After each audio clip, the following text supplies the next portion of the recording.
ধর্মের জন্মের ইতিহাস। ধর্ম পৃথিবীতে কিভাবে আসলো, কেন আসলো, তাই না? পৃথিবীর বয়স 460 কোটি বছর। পৃথিবীতে জীবের আবির্ভাব 350 কোটি বছর। আর পৃথিবীতে মানুষের আবির্ভাব 80 লক্ষ বছর। তো 80 লক্ষ বছর আগে কেন ধর্ম ছিল না? ধর্ম ছিল না বা ছিল, এ নিয়ে তর্ক করা যাবে না, কারণ ওই সময় মানুষ লেখাপড়া জানতো না। লেখাপড়া কি তাই বুঝতো না। এই জন্য তখন ওইটা ছিল কি ছিল না এটার কোনো যুক্তিসঙ্গত ভিত্তি নাই। যাই হোক, তো এই 80 লক্ষ বছর আগে যখন মানুষেরা বনে জঙ্গলে এখানে সেখানে গুহায় বসবাস করত, তখন পৃথিবীটা ছিল দুর্গম গিরি, কঠিন। এক জায়গার থেকে আরেকটাকে যাওয়াটা ছিল অনেকটা অ্যামাজন জঙ্গলে ঢোকার মতো কঠিন, ঠিক না? হ্যাঁ, কারণ মানুষ রাস্তাঘাট তৈরি করতে জানতো না, তাই না? তারা দলবদ্ধ হয়ে বসবাস করতো, সাধারণত নদীর মোহনা বা এরকম হ্যাঁ ভালো পরিবেশে তারা দলবদ্ধ হয়ে বসবাস করতো, কারণ বিভিন্ন বন্য জীবজন্তুর আক্রমণ থেকে নিজেকে রক্ষা করার জন্য, জানে তো, তাই না?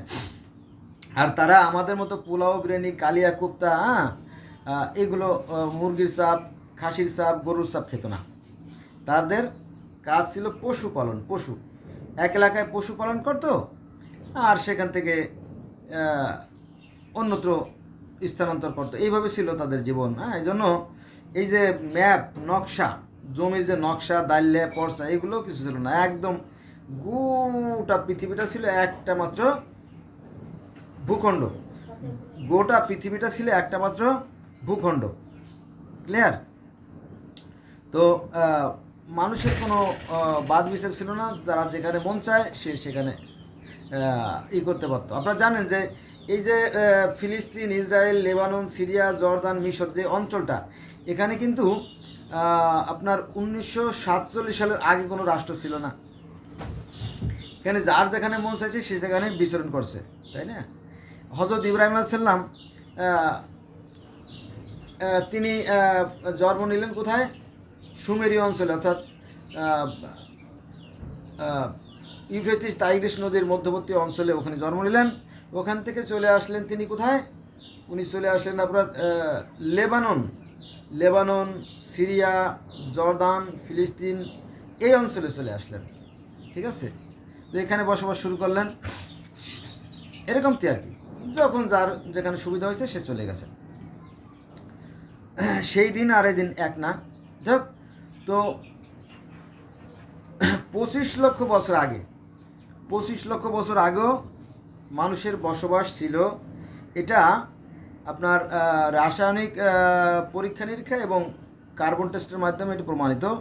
কারণ ওই সময় যে মানুষের যে কঙ্কাল, মানুষের ব্যবহৃত যে আপনার পাথরের তৈরি যে যন্ত্রপাতি, সবগুলো কিন্তু রয়ে গেছে। হ্যাঁ, ইদানিংকালে আজকে যাবে আপনাদের সাথে কথা বলতেছি, আজকে হচ্ছে 1/8/2025 সাল, শুক্রবার। তো এই কিছুদিন আগে মালয়েশিয়ার দ্বীপে সেখানে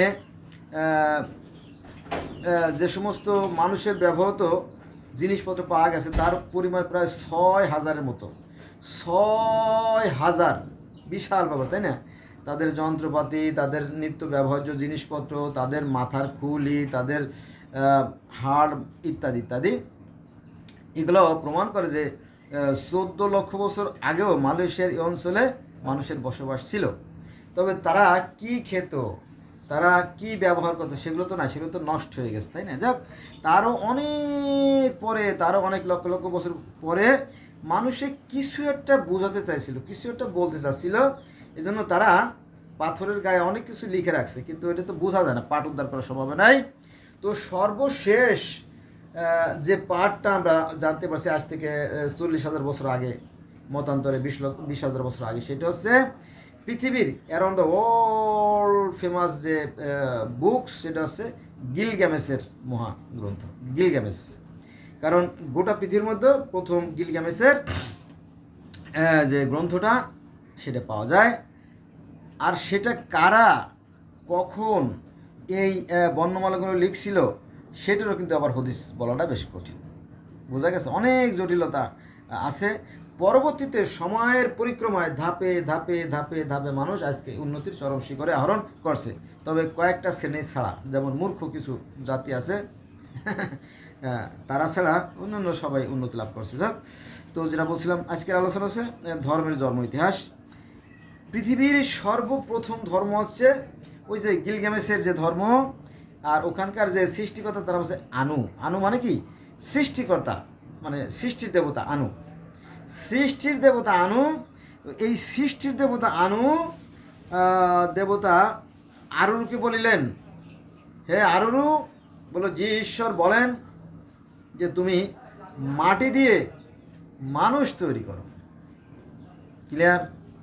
তো মাটি দিয়ে মানুষ তৈরি করলো।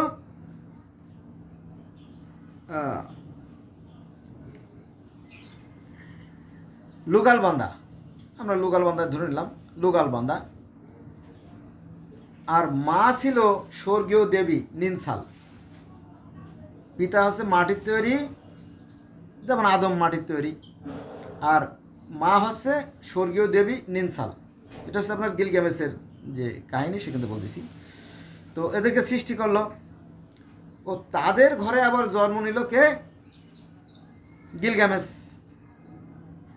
এখন গিলগামেশ হচ্ছে স্বর্গের দেবী আর মাটির তৈরি মানুষ, এই দুয়ের সংমিশ্রণে তৈরি সন্তান গিলগামেশ। ফলে গিলগামেশের ভিতরে দুইটা গুণই ছিল, দেবতাদেরও দেবত্ব জ্ঞান ছিল, আর মাটির তৈরি মানুষের যে একটু খারাপ গুণ, তাই না? মাটি তো একটু দুর্গন্ধ হয় পচলে গড়লে, কিন্তু আগুনের যে গতি ঊর্ধ্বের দিকে, আগুনের গতি দেখবেন ঊর্ধ্বের দিকে, আর এই মাটি পচে গেলে, মরে গেলে, ভেঙে গেলে নিচের গতি, মানে দুই গতি, মানে দুইটা নেগেটিভ পজিটিভ। যেমন আমার যে সামনে তার আছে, দুটো নেগেটিভ পজিটিভ তার না হলে লাইট জ্বলবে না। হ্যাঁ, নেগেটিভ পজিটিভ কিছু না হলে পৃথিবীর কোনো কিছুই হবে না আর কি, মেশিনও ঘুরবে না। যাক, সৃষ্টিকর্তা এভাবে সৃষ্টি করছে। তো ওখানে স্বর্গীয় যে গুণ সেটাও ছিল, আর মর্তের যে গুণ, এই দুইটার সংমিশ্রণে এই গিলগামেশের সৃষ্টি। ভালো কথা। তো এই গিলগামেশের ভালো গুণ থাকা সত্ত্বেও খারাপ গুণের মধ্যে ছিল যে সে একটা নির্দেশ দিয়েছিল যে কোনো মেয়েকে যদি বিবাহ দিতে হয়, তো বিবাহের আগে আমার কাছে কিছুদিন থাকতে হবে, 1 দিন, 2 দিন, 5 দিন, 10 দিন। যদি নারীকে ভালো লাগে তাহলে বেশি দিন রাখবে, আর যদি বেশি ভালো লাগে তাহলে 1 দিন রেখেই বিদায় করে দেবে, এরকম ছিল বিষয়টা। তো এই জিনিসটা যারা সাধারণ মানুষ তারা পছন্দ করতো না। তখন তারা দেবতাদের কাছে নালিশ করে, দেবতাদের কাছে নালিশ করে। কারণ জানেন, ওই যে যিনি স্বর্গ, মর্ত, পৃথিবী, ভূতল, অতল সব কিছুর মালিক, যিনি আনু, তিনি তো থাকেন ঊর্ধ্ব আকাশে, আর দেবতারা থাকেন এই মাঝখানে, অর্থাৎ উপরে সৃষ্টিকর্তা আর নিচে মানুষের মাঝখানে যে মাধ্যম। আমরা জানি তো, আমাদের ইসলাম ধর্মে আছে জিব্রাইল, আর সনাতন ধর্মে আছে, তাই না, এরকম মাধ্যম আছে দেবতা। হিন্দুরা যাকে বলে দেবতা, আমরা বলি তাদেরকে নবী রাসূল বা ফেরেশতা, যাই বলে আর কি। তো সবারই মাধ্যম আছে। একটু ভালো করে বলি, সনাতন ধর্মে ঈশ্বর বা ভগবান, তার মাঝখানে আছে অবতার বা দেবতা। এই দেবতা অবতাররা পৃথিবীতে আসে, মর্তে আসে, মানুষের সাথে যোগাযোগ করে, আবার স্বর্গে চলে যায়। মানে এরা হচ্ছে স্বর্গীয় দূত। ক্লিয়ার? আর আমাদের নবী রাসূলও কিন্তু স্বর্গীয় দূতের মতোই, তারা সৃষ্টিকর্তা আল্লাহর কাছ থেকে মেসেজ নিয়ে মানুষের কাছে প্রচার করে। নবী রাসূলদের কাজ হচ্ছে আল্লাহর কাছ থেকে মেসেজ আইনা সাধারণ মানুষের মধ্যে প্রচার করা, হেদায়েত দান করা। এটা হচ্ছে হেদায়েত, আল্লাহর ইচ্ছা প্রচার করা, এটা হচ্ছে নবী রাসূলের কাজ। ঠিক দেবতাদের কাজ এরকম ঠিক। তো এই গিলগামেশের মহাকাব্যেও সেই যে দেবতারা সেই আনুর সাথে যোগাযোগ করতো, আনুর সাথে যোগাযোগ করতো, যোগাযোগ করে করে সমস্ত মেসেজ মানুষকে দিত। তো মানুষেরা নালিশ করলো দেবতাদের কাছে, ঈশ্বরের কাছে না, কারণ ঈশ্বর তো অনেক ঊর্ধ্বে থাকে। তো বলো যে হে দেবতা, এই গিলগামেশ তো আমাদের সাথে অবিচার করতেছে, এর একটা ব্যবস্থা করেন। ঠিক আছে? তখন ওই সময়ের যে মানুষেরা, অর্থাৎ সেই গিলগামেশের সময় যে সমস্ত মানুষেরা তারা যেখানে প্রার্থনা করত, যে প্রার্থনালয়, অর্থাৎ আমরা যারা মুসলমানরা মসজিদ বলে যা বুঝি, মসজিদ, মন্দির, দুর্গা, প্যাগোডা, টেম্পল, সিনাগগ, এগুলো একই। তারপরে জিগরাত, এটা মিশরীয় ভাষায় জিগরাত মানে প্রার্থনালয়। এই যে সৃষ্টিকর্তাকে আরাধনা বা সেই সৃষ্টিকর্তার কাছে প্রার্থনা করার উদ্দেশ্যে এইগুলো মানুষ তৈরি করছে। কী কী তৈরি করছে? টেম্পল, সিনাগগ, মন্দির, মসজিদ, গির্জা, প্যাগোডা, এগুলো স্থান। আর ওই সমস্ত স্থানে সৃষ্টিকর্তার উদ্দেশ্যে কি করে? আর্চনা করে। আর্চনা, নবী মুহাম্মদ সাল্লাল্লাহু আলাইহি ওয়াসাল্লাম ধ্যান করতেন। ধ্যান, তপস্যা, যজ্ঞ, আরাধনা, প্রার্থনা। ঠিক আছে? এই স্থানটাকে বলা হতো একরকম, আর সৃষ্টি করার উদ্দেশ্যে প্রার্থনাকে বলা হতো আরেক রকম। এই আর কি, একই জিনিস। তো এই গিলগামেশ অর্থাৎ পৃথিবীর প্রথম যে গ্রন্থ, গিলগামেশের মহাগ্রন্থ, তো সেখানে প্রার্থনালয়কে বলা হতো কি জানেন?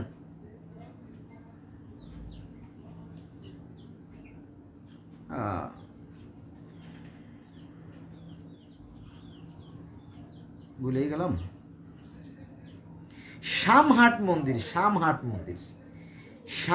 মন্দির বলা হতো এই গিলগামেশের মহাকাব্যে। যে প্রার্থনা আমরা যারা মুসলমানরা যারা মসজিদ বলি, সেই মসজিদকে বলা হতো তারা মন্দির, শামহাটের মন্দির। তো সেখানে নালিশ করলো। তিনি আবার ঈশ্বরকে, দেবীর কথা ভুলে গেছি আমি, দেবীর নামটা মনে নেই আমার, এই মুহূর্তে যাক, নাম দিয়ে কি হবে, ঘটনা জানলেই হলো। এই দেবী আবার সে ঈশ্বরের কাছে নালিশ করলেন, তার পিতার কাছে, স্বর্গীয় পিতার কাছে নালিশ করলেন যে, হে পিতা, গিলগামেশ তো বাড়াবাড়ি করতেছে, মানুষের সাথে দুর্ব্যবহার করতেছে, তুমি একে শিক্ষা দেওয়ার ব্যবস্থা করো। তখন একটা স্বর্গীয় ষাঁড় পাঠিয়ে দেয়। সূরা বাকারা শব্দ তো গরু বা গাভী, জানেন তো? এই যে ষাঁড়ের কাহিনী বেদেও আছে, ষাঁড়ের কাহিনী তাওরাতে, জবুরে, ইনজিলে, বাইবেলে, কোরআনে, গিলগামেশে, সব মিশরীয় সব জায়গায় এই ষাঁড়ের কথা আছে। তো যাই হোক, এই ষাঁড়কে পাঠাই দিল কিসের লাগে? ওই গিলগামেশকে যাতে ঢুস করে মাথার শিং দিয়ে গুতা দিতে পারে, মানে মাইরে ফেলানোর উদ্দেশ্য না, সংশোধন করা। কারণ একটা মানুষ প্রজাতি সৃষ্টি করা অনেক কঠিন কাজ। ঠিক আছে? তো শিক্ষা দেওয়ার জন্য গরু পাঠালো। কিন্তু এই গিলগামেশ একটা বন্ধু ছিল, সে আর এক ইতিহাস। এই গিলগামেশ অর্থাৎ সেই যে গিলগামেশ, উরুক রাজ্যের রাজা, গিলগামেশ উরুকের রাজা। তো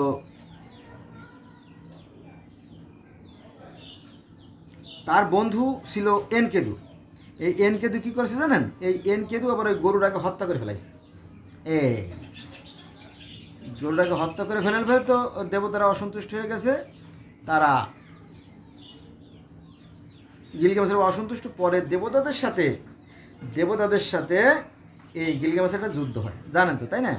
এই যুদ্ধের কাহিনী কোরআনেও আছে, তাওরাতে আছে, জবুরে আছে, বাইবেলে আছে, বেদে আছে, মিশরীয় পুরাণে আছে, পৃথিবীর আরও অসংখ্য ধর্মে এই যুদ্ধের কাহিনী আছে। কঠিন বিষয় না? আমার মনে হয় ফটোকপির মতো মানে বিভিন্ন জায়গায় এটা ছড়াই গেছে। যাক, এখানে আরও কাহিনী আছে। বনের রাজা, এই যে গিলগামেশের বন্ধু এনকেদু তো গরুকে হত্যা করলো, একটা অপরাধ করলো। দ্বিতীয়ত ওই যে নারীদেরকে বিবাহের আগে তার বিছানায় থাকতে হবে, দুইটা অপরাধ করলো। আর একটা অপরাধ আছে যে বনের রাজা হোম বাবা তাকে হত্যা করে এবং তার 7টা পুত্রকে হত্যা করে। তো অনেকগুলো অন্যায় বেড়ে গেল না? অন্যায়ের মাত্রা যখন বেড়ে গেল, তখন ঈশ্বর অসন্তুষ্ট হয়ে গেলেন, অর্থাৎ আল্লাহ অসন্তুষ্ট হয়ে গেলেন এবং দেবতাদের মাধ্যমে এরা গিলগামেশের বন্ধুকে হত্যা করে ফেললো।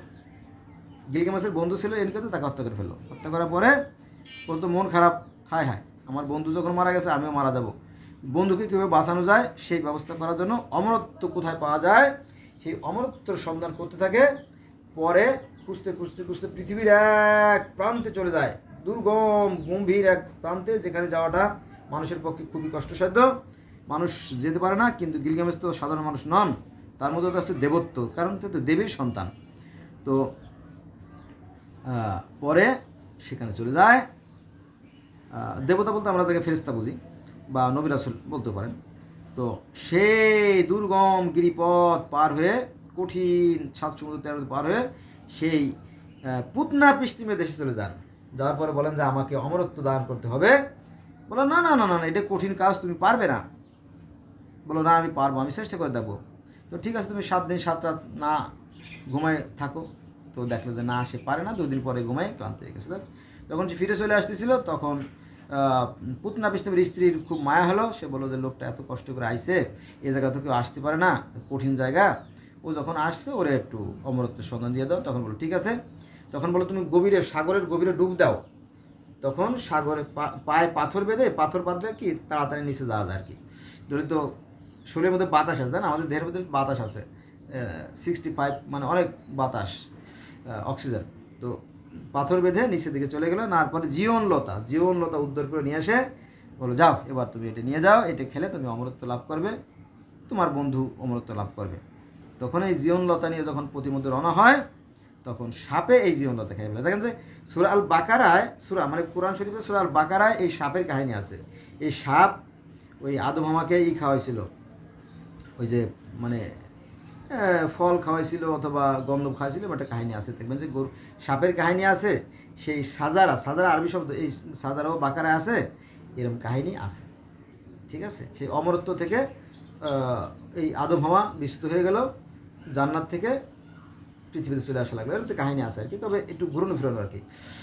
তো এরকম কাহিনী আছে, এবং পৃথিবীর আরও শত শত ধর্ম আছে, সেখানে যাবো না, গেলে ভিডিও বড় হয়ে যাবে। যাই হোক, তো এই জীবনলতা নিয়ে উনি তখন উনি দেশে আসতেছিল, পথে মধ্যে একটা জায়গা উঁচু পাহাড়ে পা রেখে গোসল করতে গেছিল। গোসল করতে গেলে বন থেকে সাপ এসে সেই জীবনলতা খেয়ে সে যৌবন প্রাপ্ত হয়ে চলে যায় জঙ্গলে। ফলে আর সেই গিলগামেশের যে বন্ধু, অমরত্ব লাভ করা হলো না, গিলগামেশের অমরত্ব লাভ করা হলো না। ঠিক আছে, তো যাই হোক, তো এই যে দেবী আরুরু মাটি দিয়ে মানুষ তৈরি করলেন, তারপরে সেখানে যে সাপের ভূমিকা, তারপরে সেই যে বৃক্ষের ভূমিকা, এগুলো কিন্তু সূরা আল বাকারায় আছে কিন্তু। হ্যাঁ, তারপরে এই গ্রিক ধর্মে আছে, রোমান ধর্মে আছে, মিশরীয় ধর্মে আছে, সব জায়গায় এই কাহিনী আছে, প্রায় একই রকম কাহিনী। কিন্তু ওই যে নির্বোধরা জানে না, ওরা ধর্ম নিয়ে বাড়াবাড়ি করে। ঠিক আছে, আর আমি যদি বলি তাহলে তো কম্পেয়ার করবে কীভাবে, তুলনা করবে। আমি যদি বলি এটা আছে আপনার মাটির তৈরি, বলে ও আচ্ছা, মাটি কি সাদা হয় নাকি, মানে নেবে। কিন্তু আমি যদি বলি এটা প্লাস্টিক তৈরি, ও আচ্ছা, প্লাস্টিক এমন হয় নাকি, হ্যাঁ প্লাস্টিকের তৈরি, কারণ সে তো জীবনে এটা দেখে নাই, তাই না? আবার যদি বলি এটা হীরার তৈরি, ও তাই নাকি, হ্যাঁ হীরা তো এরমই দেখতে, এরমই, তাই না? আবার যদি বলি এটা এটা হচ্ছে কোড়ের তৈরি, কোড়িয়া চীনামাটি, হতে পারে চীনামাটি। তো হ্যাঁ, চীনামাটিতে তো মগ হয়, জগ হয়, কাপ হয়, গ্লাস হয়, হতে পারে। কিন্তু এটা আসলে কি কাঁচ, তাই না? এরকম তাই। তো যারা অন্ধের হাতি দেখার মতো বিষয়টা। অন্ধ লেজ দেখলো, তার কাছে সাপের মতো, হ্যাঁ আমি হাতি দেখছি, সাপের মতো। আবার যে অন্ধ কান দেখলো, তার কাছে কুলার মতো। আবার যে অন্ধ পেট দেখলো, তার কাছে ডোলের মতো। যে অন্ধ পা দেখলো, তার কাছে গাছের মতো। যে অন্ধ দাঁত দেখলো, তার কাছে তলার মতো। অন্ধের হাতি দেখা আর কি। তো দেখবে যে শতকরা 98 বা 99% মানুষ কিন্তু কোরআন হাদিস জানে না। হ্যাঁ, কিন্তু নামে তারা মুসলমান। এরকমটি আবার হিন্দুদের মধ্যেও কম না। দেখবেন যে ওরা বেদ, বাইবেল, উপনিষদ, রামায়ণ, মহাভারত, মনুসংহিতা, হ্যাঁ অবতার রহস্য, তারপরে মহাজন গ্রন্থ, হ্যাঁ জ্ঞান মঞ্জুরি, হ্যাঁ পরমপুরুষ শ্রীকৃষ্ণ রামের জীবনী, এর কিছুই জানে না, অথচ নামে হিন্দু। ওই মাসে একটা কলা কিনা এইভাবে ঠাকুরের কাছে ফেলাই দিয়ে চলে আসে, এই তার স্বর্গ হয়ে গেল। কারণ কি, তারা জানে যে হিন্দুরা দেখবেন মরার পরেই, যে কোনো হিন্দু যখন চিতায় নিয়ে পোড়ানো আসে, তারপরের দিন লিখে রাখে ঘরে ধরে যে স্বর্গীয় বিধানচন্দ্র রায়, স্বর্গীয় সুরেশচন্দ্র বেশি, স্বর্গীয় অমরচন্দ্র। তো স্বর্গ তো এমনি আমরা চলে যাবো, স্বর্গে ছিলাম আমরা, স্বর্গেতে চলেই যাবো। এই ঠাকুর একটা কলা কচু দিলাম তো দিলাম, না দিলাম না, তাই না? যেরকম প্রত্যেকটা মানুষ এই ধর্ম নিয়ে অবহেলা করে, কিন্তু তারা জানে না যে এই ধর্মগুলো মূলত সৃষ্টি হয়েছে বিশ্বাস থেকে। সৃষ্টি হয়েছে যে একজন সৃষ্টিকর্তা অবশ্যই আছে, আর কিছু না। তো বোকা লোকে শুধু ধোঁকা খায়, তাই না? এই হলো বিষয়। কিন্তু এই যে গিল গেমসের কথা বললাম, এটা ধরে নিতে পারেন আজ থেকে 40,000 বছর আগের যে গ্রন্থ হতে পারে। তো এটার ফটোকপি পরবর্তীতে সারা পৃথিবীতে ছড়াই গেছে। আর একটা উদাহরণ দিই যে ফটোকপি কীভাবে হলো, যে পৃথিবীর মানুষ কিন্তু লেখাপড়া জানতো না, শুধুমাত্র মুখে শব্দ উচ্চারণ করে মনের ভাব প্রকাশ করতো। তার পরবর্তীতে এই মিশরীয়রা যখন উন্নতির চরম শিখরে আহরণ করলো, তখন আজ থেকে প্রায় 7,500 বছর আগে, কত, আজ থেকে 7,500 বছর আগে তারা কি চিত্রলিপির মাধ্যমে, ছবির মাধ্যমে তারা মানুষের মনোভাব প্রকাশ। পরবর্তীতে এই চিত্রগুলোকে বর্ণের রূপ নেয়, জানেন তো, তাই না? পরে যখন বর্ণের রূপ নেয়, তো ওইটার ফটোকপি হিসেবে সারা পৃথিবীতে এই লিখন পদ্ধতির আবিষ্কার হয়। তারপরে 1445 সালে, তাও ব্রিটিশে, আপনার এই প্রিন্টিং অর্থাৎ ছাপাখানা তৈরি হয়, ছাপা এই যে লেখার পদ্ধতি। ইংল্যান্ডের কিন্তু বিশাল উন্নত। ইংল্যান্ডের অবদান কিন্তু অনেক বেশি, আপনি মানলেও ভালো, না মানলেও ভালো। তবে মুসলমানরা পিছিয়ে পড়ে থাকার একটা কারণ, তারা হচ্ছে বিজ্ঞান বিরোধী, তারা হচ্ছে অন্ধ, বিবেক শূন্য। তারা অর্থাৎ ধর্মগুরুরাই বলে যে যারা গরিব তারা সবার আগে জান্নাতে যাবে, এই জন্য গরিব থাকাই ভালো। হ্যাঁ, তারা চোখ মুখ বন্ধ করে থাকার চেষ্টা করে। হ্যাঁ, কারণ জান্নাতে তারা যাবে, এটা আসলে সঠিক না। কারণ সৃষ্টিকর্তা আর বিধান গোটা পৃথিবীর সবার জন্য সমান। আপনি দেখবেন যে এই যে পৃথিবীতে বর্তমান 900 কোটি মানুষ আছে, সবার জন্য একটাই মাত্র আকাশ, ঠিক না? একটাই আকাশ, একটাই পৃথিবী, একটাই সূর্য, একটাই চাঁদ, একই অক্সিজেন পৃথিবীর প্রত্যেকটা মানুষ গ্রহণ করে, সবার রক্ত লাল। আমি এই কথাটা বারবার বলি, বিরক্ত হবেন না, সরি ফর দ্যাট, ঠিক আছে? সৃষ্টিকর্তার বিধান কিন্তু একই রকম, কিন্তু এই ধর্মের বেলা ভিন্ন। এই জন্য আমি প্রায়ই বলি যে এই যে যত বড় মূর্খ সে তত বড় ধার্মিক। হ্যাঁ, আপনি দেখেন যে জাপানে কিন্তু আপনি যদি 2 ডে 4 ডে 5টা 10টা 20টা ধর্ম পালন করেন, তারা কিচ্ছু বলবে না। যার যার খুশি পাবো তেমন করো, কারণ যে যেমন কর্ম করবে সে অনুযায়ী ফল পাবে তো। হ্যাঁ, তবে তাদের যে ধর্ম নাই তা না, তারা তাও মানে এই প্রকৃতি, এই তাও হচ্ছে এই বিশ্ব প্রকৃতি। আমরা প্রকৃতির সন্তান, এই প্রকৃতিতে যা আছে আমাদের মধ্যে তা আছে। হ্যাঁ, ঘটনা কিন্তু সত্য। এই পৃথিবীতে 180 প্রকার মৌলিক পদার্থ আছে, আর মানুষের দেহে কিন্তু তাই আছে। দেখবেন যে মানুষের ভিতরে আছে আপনার কি আছে, মানুষের পৃথিবীতে 4 ভাগের 3 ভাগ পানি, মানুষের দেহ 4 ভাগের 3 ভাগ পানি। পৃথিবীতে বাতাস ঘূর্ণয়মান, মানুষের দেহের ভিতরেও অক্সিজেন ঘূর্ণয়মান। হ্যাঁ, তারপরে পৃথিবীতে 3 প্রকার পানি আছে, যেমন মিষ্টি পানি, নোনা পানি, তিক্ত পানি। মানুষের মধ্যেও 3 প্রকার পানি আছে। মানুষের মুখের পানি মিষ্টি, মানুষের ঘামের পানি লবণাক্ত, আর মানুষের পিত্তরস অর্থাৎ পাচক রস যেটা, সেটা হচ্ছে তিক্ত, তাই না? তারপরে মানুষের মধ্যে আয়রন, ক্যালসিয়াম, ভিটামিন, জিঙ্ক, দস্তা, কার্বন, গোল্ড, ইলেকট্রিসিটি সব আছে। মানুষের মধ্যেও ইলেকট্রিসিটি আছে, আয়রন, ক্যালসিয়াম, গোল্ড, ভিটামিন সবই আছে, তাই না? তো all are equal, there is no difference, if you analyze this. So let's go, we shall never call for the religion. Thanks a lot for watching my video.